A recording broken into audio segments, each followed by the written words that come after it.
The Islamic Republic of Iran has long viewed the growing relationship between Azerbaijan and Israel with close attention and a degree of concern. Almost invariably, whenever Azerbaijani-Israeli ties reach a new level, whether through high-level visits or visible diplomatic engagement, officials in Tehran feel the need to be heard and to articulate their position. I'm Orkhan Amashov, you're watching A Context. Earlier today, I sat down with Iran's ambassador to Azerbaijan, Mojtaba Demirchilou, and discussed a wide range of issues, from the latest developments inside Iran to the wider regional context in which all of those developments are unfolding.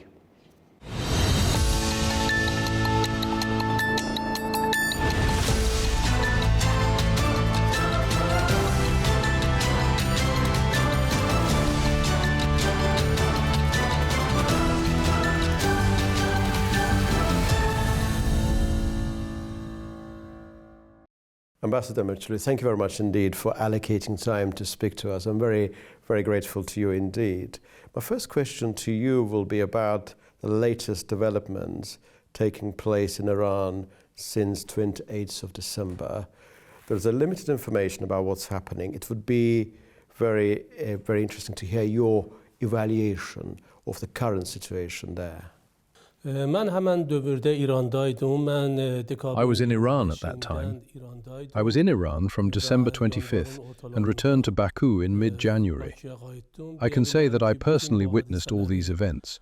In particular, I would like to recall that this issue started in the bazaar.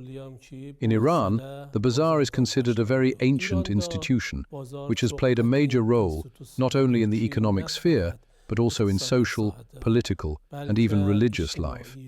Historically, the issue has been as follows. In the last days of December, the president made a decision, based on which the exchange rate, the value of currencies, which in Iran are traded both officially and unofficially, was unified. Previously, their values differed. A decision was made in that area, and the reason was that the subsidy provided to the public should reach people directly, rather than being given to intermediary companies. Based on this, some protests emerged in the bazaar. As a result of these protests, shopkeepers closed their shops and informed the government that under such conditions it was impossible to conduct economic activity. Since the Ministry of Foreign Affairs building is located in the center of the bazaar, I personally witnessed this situation. As a result, the president invited their leaders, held discussions with them, and their representatives were invited to the cabinet. In their presence, the ministers listened to their views and objections, and after exchanging opinions, a decision was made to take their concerns into account and continue work based on proposed solutions. A few days later, this issue was resolved by the bazaar side, and the matter was considered settled, because both sides, the government and the bazaar, reached a common understanding and acted accordingly. A few days later, protests occurred at Iranian universities, including Tehran University, initiated by students, which is natural. In Iran, universities have always played a very important role in social and political life. I want to say that both the bazaar protests and the student protests were conducted in a very civilized manner, with dialogue and exchange of views. That issue had been resolved. On January 8th, as you know, the son of the last Shah of Iran, who lives in the United States and acts as an opposition figure, issued a call for people to take to the streets and protest. 2 days before that, the US president had issued a message stating that if the Iranian government took action against protesters that resulted in deaths, intervention would follow. This raised questions in Iran. What does this mean? Who will die? Why would this happen? Where would deaths occur? When the call was made on January 8th, people came out into the streets. No one expected problems. Our police and security forces were unarmed and were stationed in the streets and near certain buildings when they were suddenly subjected to armed attacks. Unfortunately, around 300 police and security personnel lost their lives that night. This is a very large number, 300 security forces. The reason was that they were unarmed and were suddenly attacked by armed groups, leading to their deaths. Not only the police, but also ordinary citizens who had come out to protest were targeted, and many of them also lost their lives. It became clear that this was a planned operation. The issue was that, as you know, during Israel's 12-day military aggression against Iran, a plan had existed whereby Iran would be attacked militarily, people would take to the streets, and through this, certain goals would be achieved. This time, however, the plan was reversed. First, people were to take to the streets, and then a military attack on Iran would follow. This situation continued for 2 nights, and Iranian law enforcement realized that it had turned into an armed confrontation rather than a peaceful protest. Naturally, they responded accordingly, and from January 10th onward, the situation can be said to have ended. However, US military threats continued, creating concern in Iran that these events were meant to continue and not be resolved. At present, the situation in Iran has stabilized and there are no protests. But naturally, both materially and in terms of human lives, the consequences were very severe. Iran suffered serious damage. Many people lost their lives, and many public, private and civilian buildings and vehicles were targeted and heavily damaged during these events. Ambassador, thank you very much indeed for providing this account of yours regarding what has happened and what is the current situation in Iran now. We understand from your explanation and evaluation that it all started with economic concerns at the beginning. You mentioned Bazaar as a very important institution of Iranian life. We also heard from some other people, not from Iran, but outside Iran, talking about some sort of the lack of the proper national morale, some sort of a elite paralysis inside the country. We understand the situation is incredibly difficult in Iran. Economic challenges are present. What is your evaluation of the internal national mood in Iran? We know there is a massive pressure coming from Israel, from United States. We know that neighboring countries, including Azerbaijan, Pakistan, are very concerned about what's happening there. My question to you, what may have started with economic concerns, now is emerging and transmogrifying into something big. How concerned Iran's neighbors should be about what is happening there in terms of cohesion of the Islamic Republic of Iran? Iran's neighbors saw that the events taking place in Iran were not natural developments. Yes, in every country there can be civilized protests. They may have various causes, economic reasons or other reasons, and they can be addressed and resolved in a civilized manner. However, the recent events in Iran showed that this was not an ordinary protest.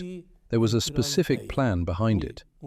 From this perspective, Iran's neighboring countries also became involved and expressed their views, stating that any external, especially military, intervention could bring disaster to the region. This is an issue that should remain within Iran's borders and not spread to the region. In this regard, they spoke on behalf of everyone, expressed their positions, and explained the negative consequences of such actions. At the same time, they openly expressed their support for the Iranian government, and some of our neighboring countries also provided assistance to us in both the information sphere and the technical sphere, so that Iran could counter such provocations. Thank you very much indeed, Ambassador.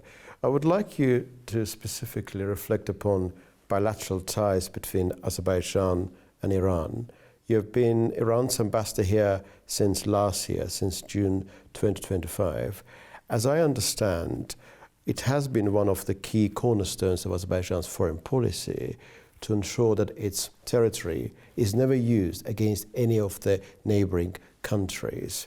What is your evaluation of the current juncture in bilateral ties between Azerbaijan and Iran? Fortunately, bilateral relations between Iran and the Republic of Azerbaijan are developing day by day. Especially in recent months, we have witnessed exchanges of delegations in various political, economic, and other fields. In particular, we can note the two visits of President Pezeshkian, both to Baku and to Kankendi, especially his visit to Kankendi. That visit took place during a difficult period when Iran's airspace was closed and there were no flights. Despite this, President Pezeshkian stated that he had accepted the invitation of his brother, President Ilham Aliyev, and that this visit must take place. And indeed, the visit took place, very productive meetings were held, and as a result, we are witnessing new steps being taken in our relations. At the same time, naturally, certain forces, including the Zionist regime, are making great efforts to set Iran's neighbors against Iran. Even during that 12-day war, steps were taken by them to involve Iran's neighbors in this issue. However, fortunately, at the highest level in the Republic of Azerbaijan, it was stated that Azerbaijan has never allowed and will never allow its territory to be used by third parties against Iran's neighbors. And based on this, and guided by the policy of good neighborliness, we must continue our bilateral relations. This corresponds to the interests of both countries, and in my opinion, this should continue. Thank you very much, Ambassador. Thank you very much indeed for your answer. With your permission, I would like to ask particularly about Israel. You referred to this country earlier. The way Islamic Republic of Iran treats Israel is known to everybody. There's no need to add anything to that. Azerbaijan and Israel have developed strategic partnership over the past few years, and both sides claim and argue that this relationship is within the best interest of two countries, two capitals. Would the Islamic Republic of Iran accept Azerbaijan having good, functional bilateral relations with Israel, provided that there is nothing in that relationship militating against Iran? Would that be an acceptable formula from the perspective of Tehran?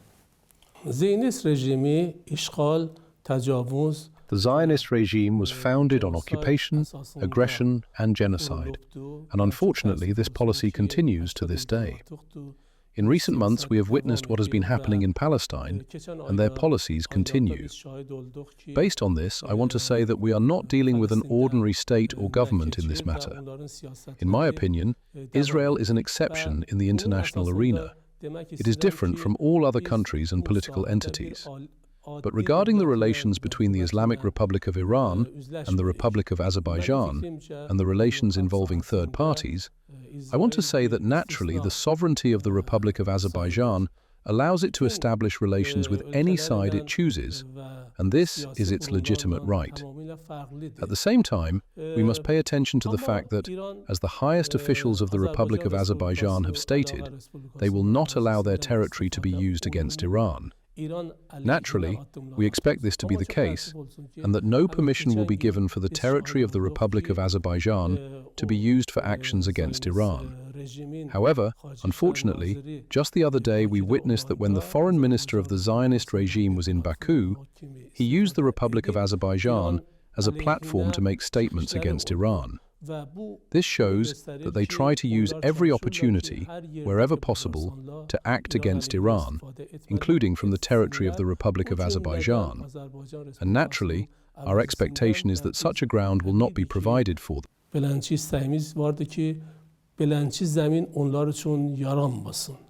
Thank you, Ambassador. It's very clear. Thank you very much indeed.